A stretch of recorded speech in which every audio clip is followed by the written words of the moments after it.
Welcome to the Parsha Perspective. Each week, we will delve deep in a weekly Torah portion to find a practical and insightful way to enhance your daily life.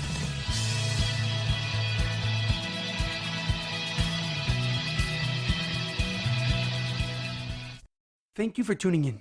My name is Rabbi Shalom Yemini, and each week we will look into the weekly Torah portion to find practical and insightful ways to enhance your daily life. This week's Parsha Perspective is in memory of Shlomo ben Edward and Edward ben Efraim. May their souls be uplifted and may their memories be a blessing. This week's Parsha Perspective is in honor of the Refuah Shlema of Shaul ben Berta, Sasson Bezalel Ben Batia, Maya bas Tamar, and Yirachmiel ben Tova Basha. May they have a complete and speedy recovery. This week's Torah portion is Parshas Korach.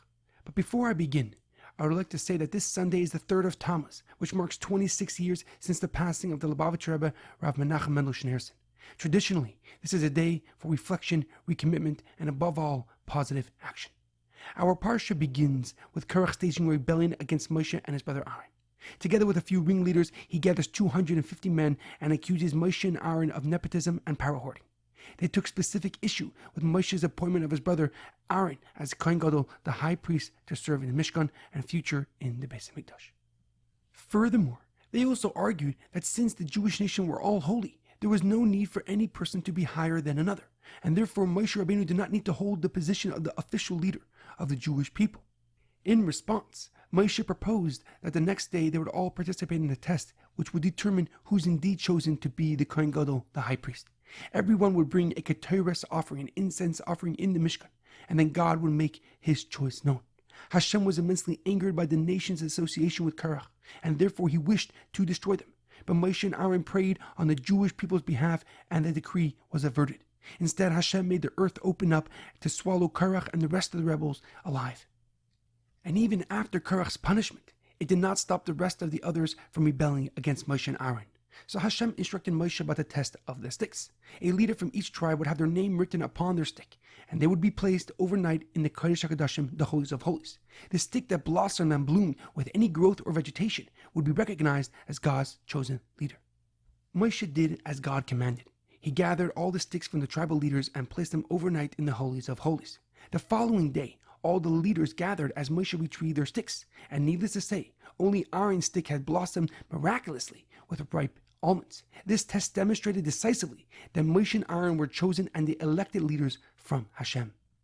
However, a question comes to mind.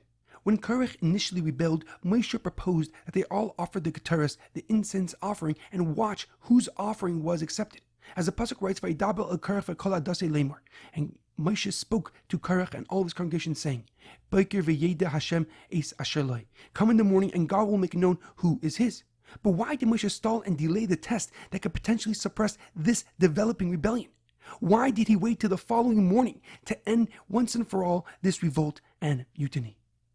The Orach HaKodesh on this pasuk, Rav Chaim ibn Attar, a well-known Moroccan Kabbalist and commentary, writes that Moshe was attempting to save those who would give the keteres offering, the incense offering. As the Torah details in the story of the untimely death of Aaron's two sons, Nadav and Avihu, that they were killed for bringing a eish zar asher lo tzivah osam, a foreign fire that God has not commanded them to give. The Orach HaKodesh explains that Korach came to Moshe in the afternoon just following the giving of the keteres, the incense offering, and therefore Moshe recommended that they wait until the following morning to bring the offering, so it will not be considered an eish zar asher lo tzivah osam, a foreign fire that God has not commanded them to give. However, Rashi gives a simple but an immensely powerful explanation. He writes that Moshe saw the intense and radical rage that Korach inflamed within his followers.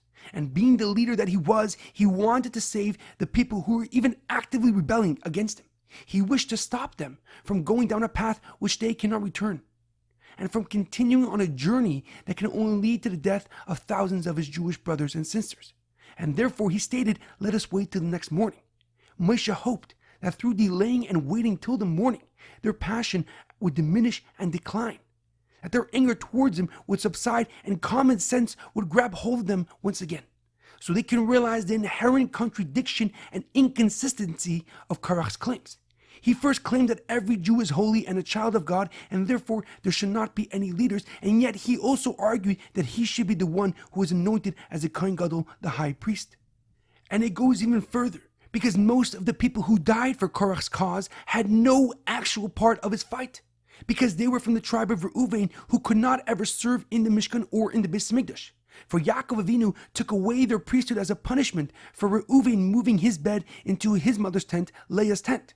And yet somehow Korach managed to convince them to join him in his endeavor to serve as the Kohen Gadol, the high priest.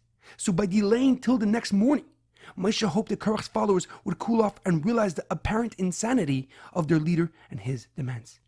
In our daily life, it is imperative that we understand that to engage while in a fit of rage is the essence of idiocy. For anger can propel and cause a person to ignore all values, morals, and principles to satisfy their temper, to make decisions that only protect their pride and arrogance rather than doing what is correct and truly necessary. And in their rage, some will take out their frustrations on those who are incapable of defending themselves. This crucial and vital lesson is apparent in both our spiritual and physical lives. As the Rambam writes, that a person who is angry is considered as if they have served and done idol worship. For during that moment, they have kneeled to the statue of themselves. There's an amazing quote that I once heard. A second of patience in a moment of anger saves you 100 moments of regret. Have a great weekend and good Shabbos.